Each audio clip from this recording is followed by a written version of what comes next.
Good morning.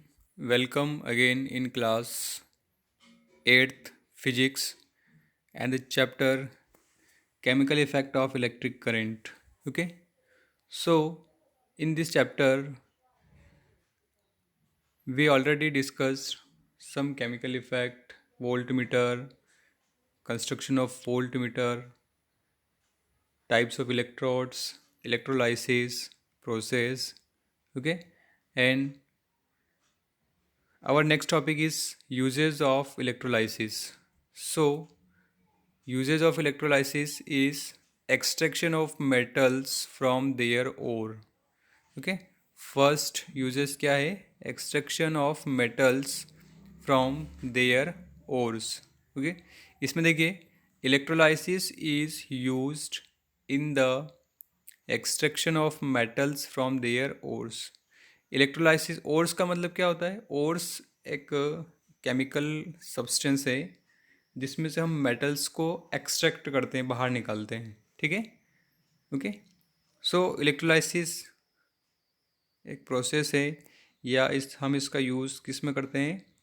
Metal को extract करने में यूज़ करते हैं. For example when electric current is passed through molten sodium chloride, sodium is deposited at the cathode and chlorine gas is evolved at the anode. जब हम sodium chloride का electrolysis करते हैं, उसके अंदर करंट फ्लो करते हैं सोडियम क्लोराइड के सॉल्यूशन में, तो सोडियम जो है वो पॉजिटिवली चार्ज होता है. ओके. तो वो कैथोड की तरफ अट्रैक्ट होता है. कैथोड जो है वो नेगेटिव है, तो वो किसको अट्रैक्ट करता है? सोडियम को अट्रैक्ट करेगा. और क्लोरीन गैस जो होती है वो एनोड पर क्या होती है? इवॉल्व होती है.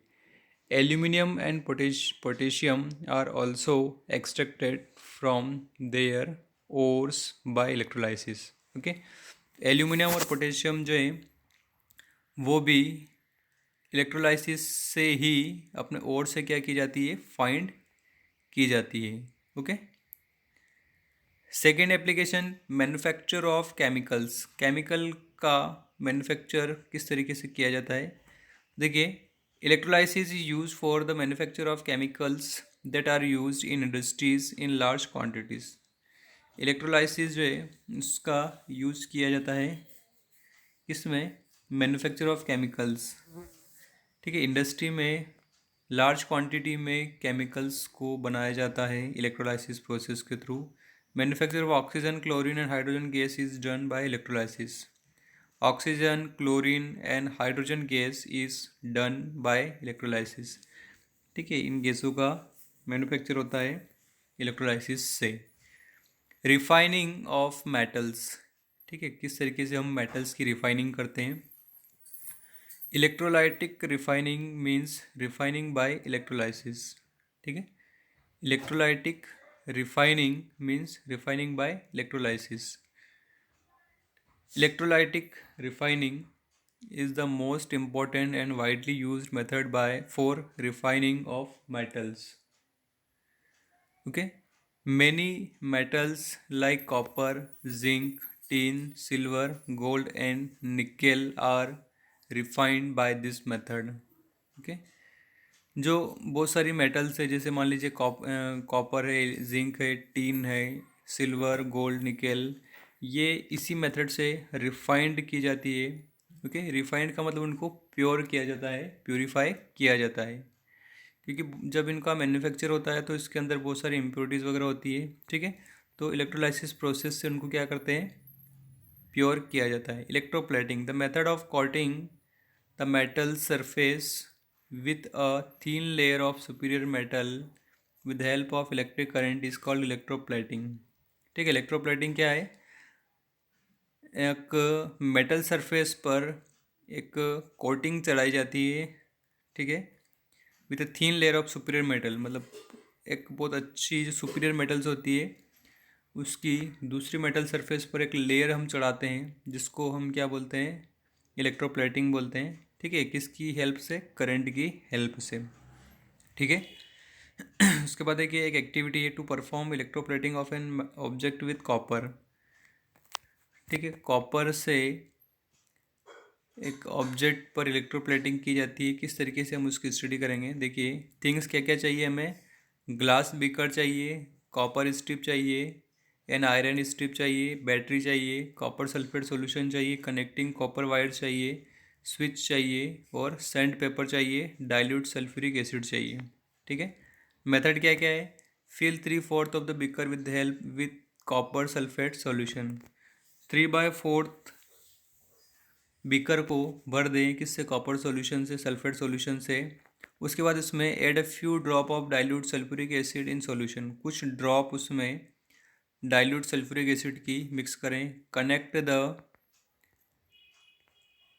उसके बाद क्या बोला है? Connect the copper strip to the positive terminal of battery.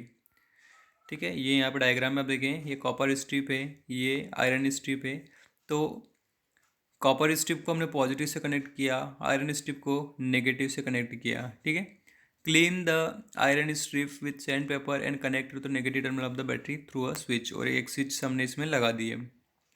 ठीक है, deep copper strip and iron strip in the acidified solution of copper sulfate. Take care that they do not touch each other.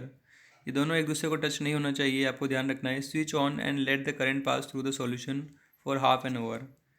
ठीक है, switch on करें और लगभग आधे घंटे तक इसके अंदर करंट फ्लो होने दें। ऑब्जर्वेशन, आप क्या ऑब्जर्व करते हैं? You observe the deposition of thin reddish layer of copper on iron strip. हम ये देखेंगे कि ये जो आयरन स्ट्रिप है इस पर एक थीन लेयर किसकी? कॉपर की जम जाती है। ठीक है, ओके।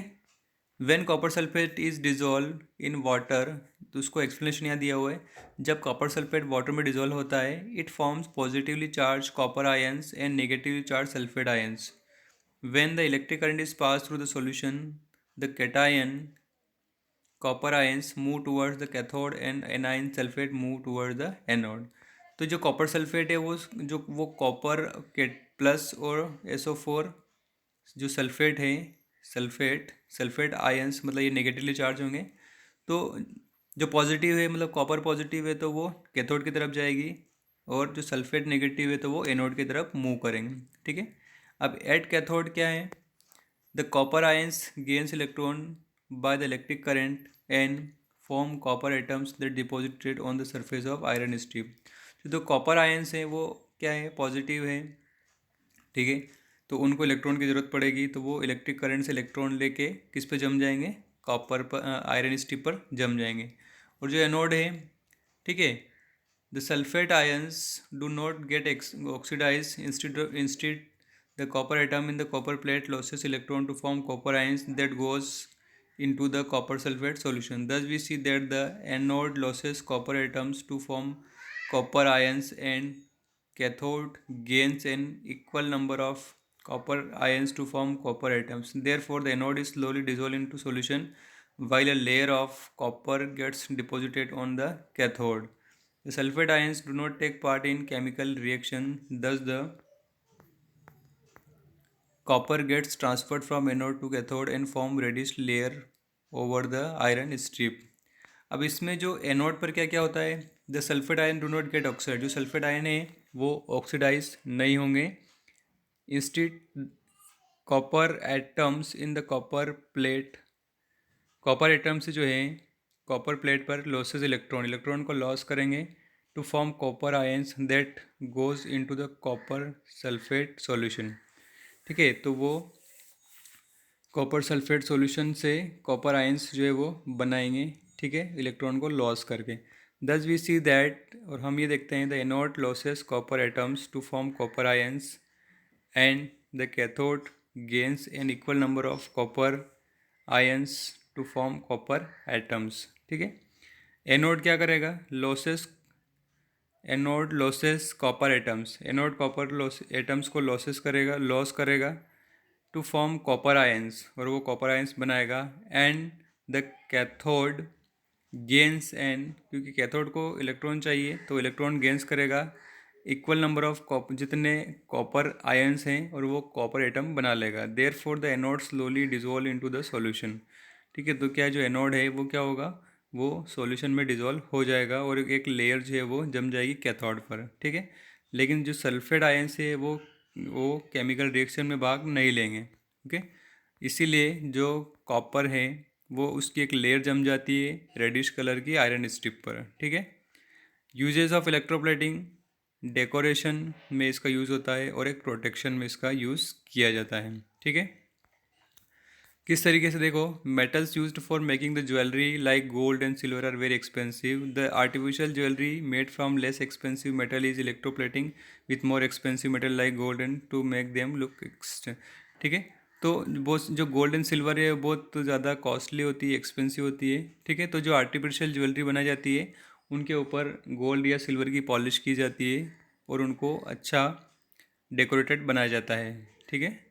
उसी तरीके से protection, iron object are electroplated with chromium, nickel और zinc to protect them from rusting, ठीक है। जो आयरन होती है उसमें बहुत जल्दी जंग लग जाता है, रस्टिंग हो जाती है, इसीलिए उसके ऊपर क्रोमियम, निकेल या जिंक की लेयर चढ़ाई जाती है। This is because chromium, nickel and zinc do not corrode easily. तो जो क्रोमियम, निकेल और जिंक जो मेटल्स होती है वो इजीली कोरोड नहीं होती है। Chromium plating is done in many object such as car parts, water taps, kitchen utensil, gas burner, bicycle handle bars and wheel rims, ठीक है। इन बहुत सारी इन चीज़ों पर क्रोमियम की लेयर जो है वो चढ़ाई जाती है, ठीक है। टीन जो है, टीन कहाँ का यूज़ होता है, storing food are made by electroplating tin on to iron. Iron पर टीन की लेयर चढ़ाई जाती है ताकि वो फूड को स्टोर करने के लिए काम हो। This is because tin is less reactive than iron, इसलिए कि आयरन जो टीन जो है वो आयरन से कम रिएक्टिव है। Hence food do not come in contact with iron and is protected from getting spoiled. इसीलिए जो फूड है वो आयरन के कांटेक्ट में नहीं आ पाता है और स्पॉइल, ख़राब होने से बच जाता है, ठीक है। तो ये चीज़ें हैं, हमने जो थ्योरी वाला जो पार्ट है वो पढ़ लिया है। अब इसके हम क्वेश्चन आंसर जो है वो अगले वीडियो में देखेंगे, ओके।